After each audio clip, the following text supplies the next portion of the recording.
We've both had a fair amount of experience in real estate, and Charlie made his early money in real estate.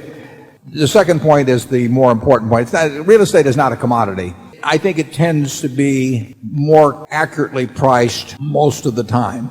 Now, during the RTC period, when you had huge amounts of transactions and you had an owner that didn't want to be an owner in a very big way, and they didn't know what the hell they owned and all of that sort of thing.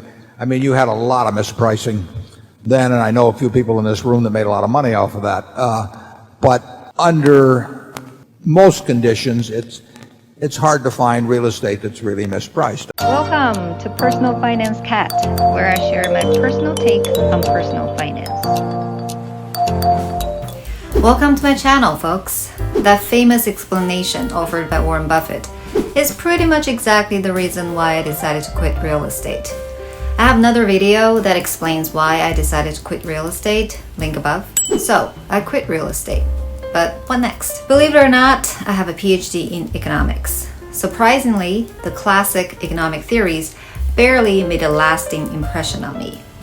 You know, supply and demand, marginal cost, maximization of profit, equilibrium, blah, blah, blah. Instead, lately I've been reflecting on a somewhat obscure concept called creative destruction, a term coined by an Austrian economist, Joseph Schumpeter. Interestingly, Schumpeter is the only pro-capitalist economist in the 20th century to be influenced more by Karl Marx than by Adam Smith.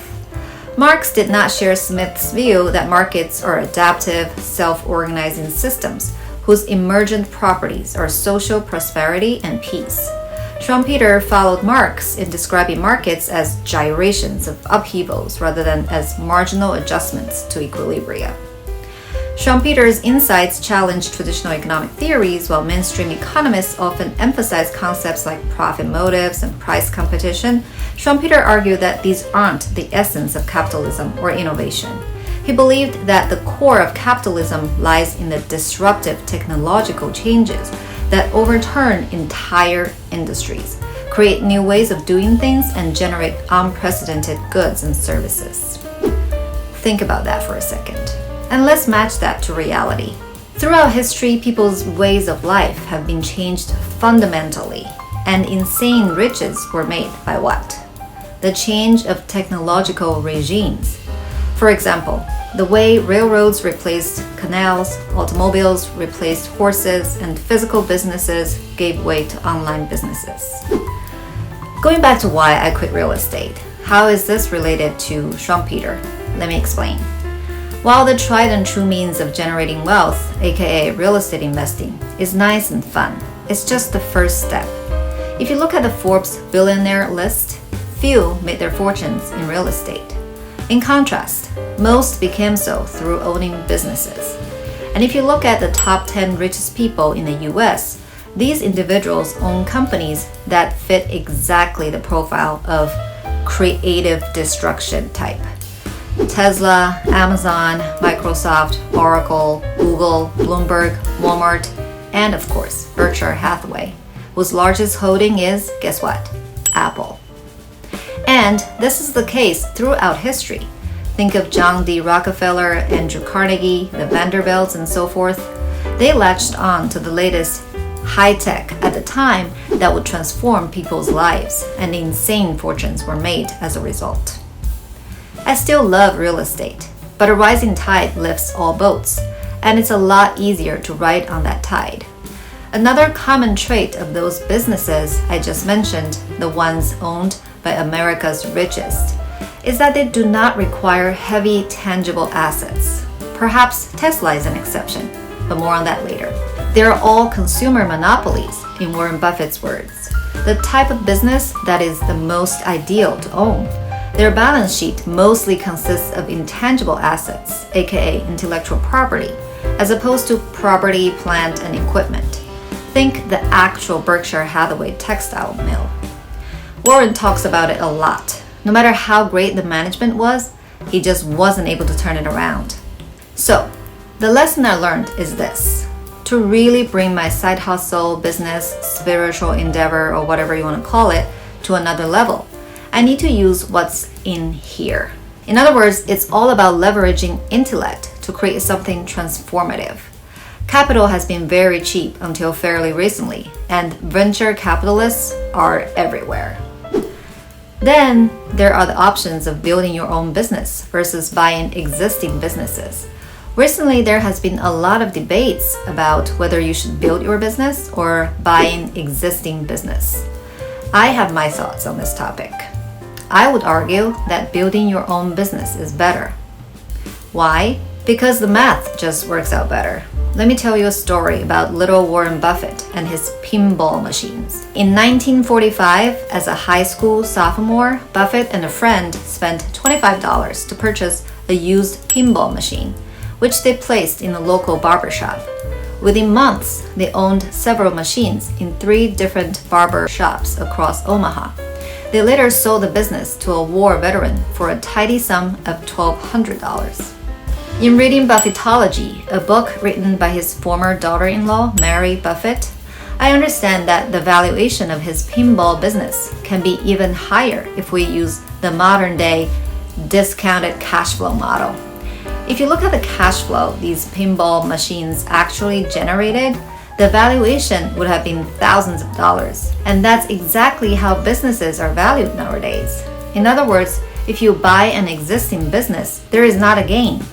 What you put in is exactly what you get out. The discount rate is really to account for risks because the business can go south. Building a business, in contrast, you have to put in certain costs for sure, but the cost ideally should be way less than the potential profit the business would generate in the future. Think about the Warren Buffett pinball business. I would much rather spend $25 building that business than paying $1,200 for it. Nowadays, businesses might be a lot more complicated than that, but the principle is the same. And some businesses can be built with very minimum startup costs, like online businesses. Online courses, for example, have basically zero marginal cost. It still feels insane to me how a lot of the online influencers make such large fortunes, while the traditional good careers, lawyers, doctors, engineers, etc., make less than these online influencers. But this is exactly why I am embarking on my journey to build my online presence, leveraging the power of the internet to share my experience and knowledge that can help people and truly create value for them. Again, a rising tide lifts all boats. Some early adopters of social media like YouTube or TikTok really made it big. I believe there are still opportunities, but it's getting harder by the day thanks to capitalism. Anyway, before I close, on Tesla. I haven't done too much research on this company, but the main reason that I'm not an investor in this company is because it hasn't had a proven track record of being consistently profitable. I only recently started investing in Microsoft, Amazon, Google, and Meta, FKA, Facebook. By the way, Mark Zuckerberg, founder and CEO of Meta, ranked 11th on the richest people in the US, so he missed the list by just a little bit. That being said, Tesla is very likely an industry disruptor and could do great, and that's probably the reason why many people are so enthusiastic about it. But another reason that makes me cautious is because it is, at the end of the day, a very capital-intensive business. Alright, to summarize, creative destruction is the way true transformative wealth has been made.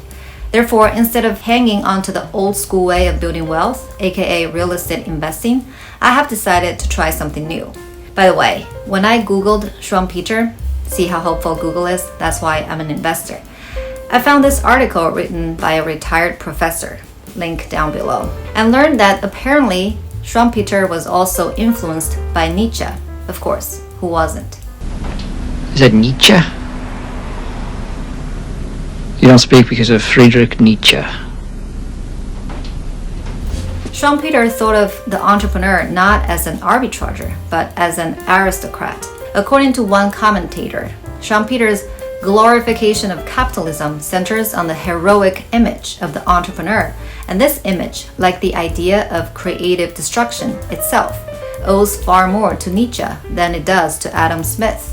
Schumpeter's entrepreneur is a charismatic figure whose injection of new energy rescues the capitalist system from its otherwise fatal entropic tendencies. Schumpeter took from Nietzsche the thought that whoever must be a creator always annihilates. Anyway, that's it for today's discussion, folks. If you found this video insightful, don't forget to like, share, and subscribe. And remember, the future belongs to those who dare to innovate and create. Until next time, stay curious and keep exploring the exciting world of wealth and creativity.